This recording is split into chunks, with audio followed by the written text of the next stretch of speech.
is Roman Reigns. Is he overrated? Now, I don't know. I don't know why this started.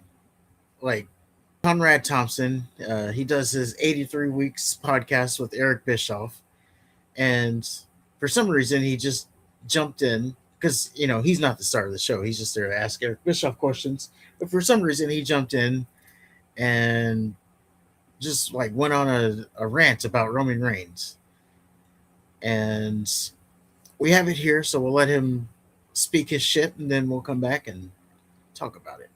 I'm going to give you a hot take that's going to annoy you and probably piss you off, but here goes.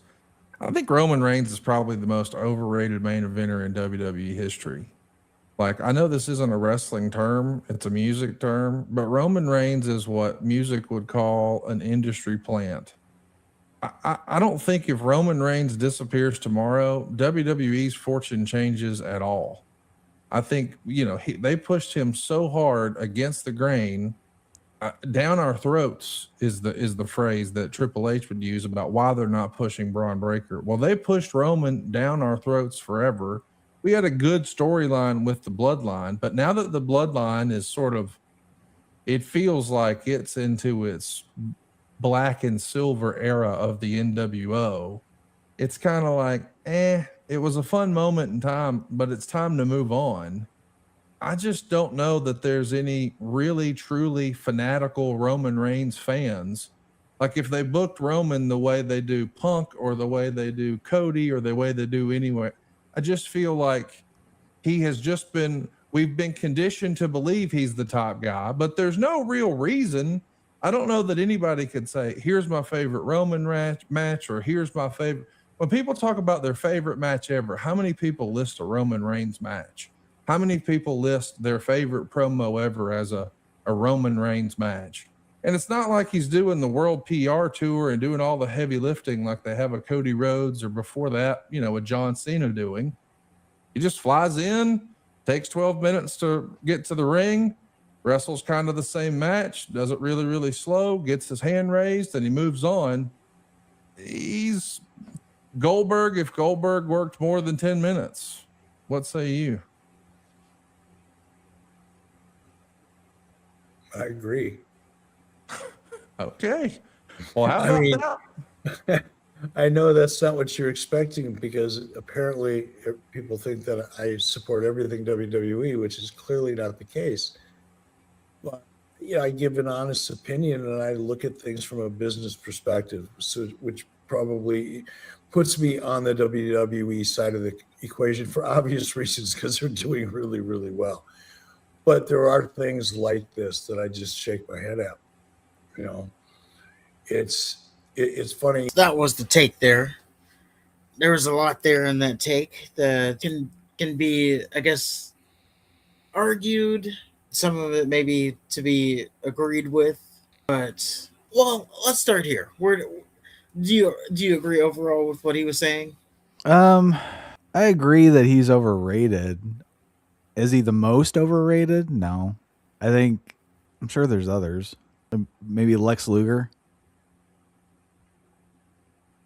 WWE Lex Luger, not WCW Lex Luger. Was he billed as the top guy though? Yeah, he was like billed as the next Hulk Hogan. Was he though? Yes, he was he was positioned that way. I don't think he ever was. Yeah, he fucking sure as shit was. They did the Lex Express bullshit. Tried to make him the all-American hero. Vince wanted to put him as the top guy. I know they wanted to, but I don't think they ever did. Well, as a matter of fact, he didn't even beat Yokozuna, or did he? No, they were supposed to be a crowning moment. I remember seeing like a documentary or something on it. It's like, yeah, they didn't pull the trigger. Yeah, they were supposed to have some crowning moment, and Vince asked him a question, and basically, off of the answer, he knew that he couldn't trust him. I think Jeff Jarrett, maybe. If we're talking about, or are we just talking about WWE? I would say we could keep it to WWE. Okay. I think Triple H is a little overrated. I'd say he's more overrated than Roman. That's fair. Trying to think who's been in the main event. I think Cody Rhodes is a little overrated. He had that one good story, and then he's just been there. Sami Zayn, definitely overrated. Jey Uso. I'm sure like Bob Backlund. Yeah, I guess he was a main eventer. I don't know. I look at it kind of differently. Like when he says, yeah, he's saying main eventer, but I don't know. I'm kind of thinking of it like maybe top guy, Okay. just because that's where Roman Reigns is kind of like at. He would be considered top guy status. So then that would put him in like the conversations with Hulk Hogan. I think Batista was overrated. Actually, I like Batista. I liked him too, but he was overrated. That's fair. So yeah, I don't think Roman. I think Roman is overrated, for sure. But I can't think you can. I don't think you can sit there with a straight face and say that he's the most overrated. And I also think that if he were to go away today, I think WWE would hurt a little bit from that. They would definitely hurt. So yeah, some of my points here. One, he brought up, yeah, he's Goldberg. If Goldberg ever wrestled more than 10-minute matches, that's not the dish you think it is. Goldberg has made more money in the business than like think of Goldberg and what he's meant to the business off of, like you said, less than 10-minute matches. Mm-hmm. So yeah, I don't think that's the dish you think it is. I wouldn't say And- Goldberg was overrated. Well, that's what he was getting at. I mean, Goldberg wasn't built as like a mat technician. He was the guy that just fucking destroyed you and left. He wasn't paid by the hour. Yeah, He had a great look. His promo, he didn't But, really need a promo. You're No. next. Yeah, he wasn't gonna go out there like a 10-minute promo work. welcome to Monday Nitro. I am the visionary. I am. Yeah, that wasn't gonna be Goldberg. Seth Rollins. Seth Rollins Seth is Rollins. Yes. more fucking overrated than Roman Reigns. But I think, I don't know, what it kind of sounded like he was getting at again was, I don't know, wrestling, I guess.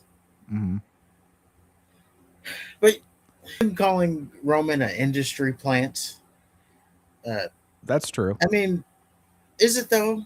Yeah, Wouldn't- Roman Reigns came on the scene and they tagged him as the top guy, and they kept shoving him down our throats and down our throats. And even when we said no, we don't want him, they kept shoving him down our throats until the fan base basically acquiesced and lost the battle of wills to fucking WWE, and now we're cheering him. Does that make him an industry plant? Like, Yes. they're all. What I'm getting at is, wouldn't every wrestler be an industry plant? Some wrestlers Like- get over on them by themselves, like Stone Cold. But he was still picked. He Like, was picked you after would say he's a he was industry picked plant. after he won the King of the Ring tournament, and he did that fucking awesome promo. And also, I think because Shawn Michaels got hurt, he wasn't just slated as the guy. Austin became the guy. Cena, Hulk Hogan. Again, Cena was on his way out. He was almost fired. But you could tell, like, when it started, that they had big ideas, and maybe that's why he was almost fired, because they didn't get what they were trying to get out of him.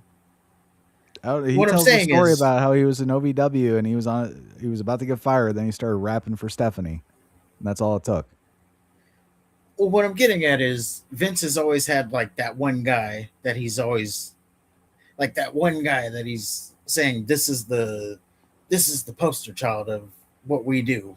Right. Triple H's term. So then that would say that they're all industry plants because they've all been handpicked to say this is the guy we're building the company around. But sometimes the handpicked guy doesn't work out, like Lex Luger. Yeah. Just because it didn't work out doesn't mean they weren't, I don't know, picked. They were picked, but it didn't work out, so they're not the top guy. However, when you have like Stone Cold, But that Who was get- still making who points. gets himself over, you have Shawn Michaels breaking away from the Rockers. You have the Rock, I guess, would have been an industry plant too, because they wanted to make him a super duper baby face, and then the crowd hated him. And then they put him with the Yeah, the Nation of blue Domination, chipper. and he reinvented himself. The blue chipper. I'd say Edge overcame a lot. They probably didn't have him slated as a main event guy, and look what he did. Well, they did have him win King of the Ring early in his career. Okay. They had Booker T win King of the Ring too, and they didn't do shit with him. What are you talking about? That was the birth of King Booker. Yeah, that was stupid. Well, it got him. Actually, that got him multiple championships. What he was doing beforehand wasn't going to get it, but then he became King Booker But with Charmel. he was not the guy. I think he was more the guy as King Booker. He was winning the title off and on, feuding with Batista. Who would I be the remember guy? I remember he was like the headline of SmackDown a lot. Him with Rey Mysterio and Batista and all the guys in that era. But I don't know. When he says like, "Oh yeah, Roman Reigns a plant," it's like I think they're all plants because of you know what wrestling is. So Yeah. then that would make them all plants. But I see what you're saying. Yeah. Yeah, I see both sides of it. You're saying like there's some people that weren't picked. They got over on their own. Like Yeah, they just so happened to, catch lightning in a bottle. yeah. Like, would the Undertaker? Do you think that they've came up with that? Like, oh man, he's gonna be 20-0 at WrestleMania, win all these championships, or was he just another fucking stupid gimmick that they thought of? It was probably a stupid gimmick that it got over way more than what they thought it was going to be, and then they had to take it serious. Mm-hmm. But going back, I don't think Roman's the most overrated. I certainly think he's one of the more enjoyable. I don't like his matches as much, and I think his promos are it's all the same, but it's still one of the more enjoyable parts of Raw. Yeah. The next thing he said that Roman Reigns, if he was gone tomorrow, he wouldn't be missed. Yes, he would. 1, 2. That's kind of what WWE has set up. Like, I would say since Hogan, they've kind of been building towards this whole "I don't want one guy to be the guy" thing. I mean, it's been well documented that like Vince didn't want like one guy to be able to hold the company hostage because of what he went through with Hogan. So he kind of went away from that, and they've just been building more and more. And I would say now it's probably at an all-time high of them building towards, you're coming to watch WWE. You're not coming to watch, Cody Rhodes or Roman Reigns. You're just coming to watch the show. Oh, by the way, they're here. Right. But it's almost like they're not relying on one guy to sell tickets. I think of it like as the Harlem Globetrotters. Like, can you name a Harlem Globetrotter player's name? No. But exactly. But you're going to go see the Harlem Globetrotters do some wacky shit with the basketball. Yeah. It's a troupe now as opposed to you're going to go see individuals. Yeah, you're just going to see the show. And then who happens to be there is just who happens to be there. And that's what they've been building towards. They've been building towards that for years, and this is just the tipping point. So to say if Roman were to leave, then it wouldn't be that big of a deal. I guess that's right on either side, because they've built the machine that way. But at the same time, there would be a hit. Yeah, and he's gone now, and people bitch about it. Yeah, or not now, but he goes away, and people bitch about it. So they obviously know, and if they're not missing him, they want to see him wrestle. Yeah, there's always this thing about, oh, when's he coming back? Roman Reigns. Yeah, So- if they didn't give a shit, they wouldn't fucking mention it. Yeah, it is funny that he said he didn't know if there was any fanatical fans, because I'm certain he found out on Twitter that there is indeed fanatical fans. People were unearthing like his mugshot. Apparently he was apparently he was in a domestic violence incident. Oh yeah, a couple of years ago. Yeah. Or And- no, was that his first wife? Maybe. I don't know, but they unearthed it, and it was like, well, you didn't think there were fanatical fans. Now you understand that there are. You found them. Or you called them out. Now you found them.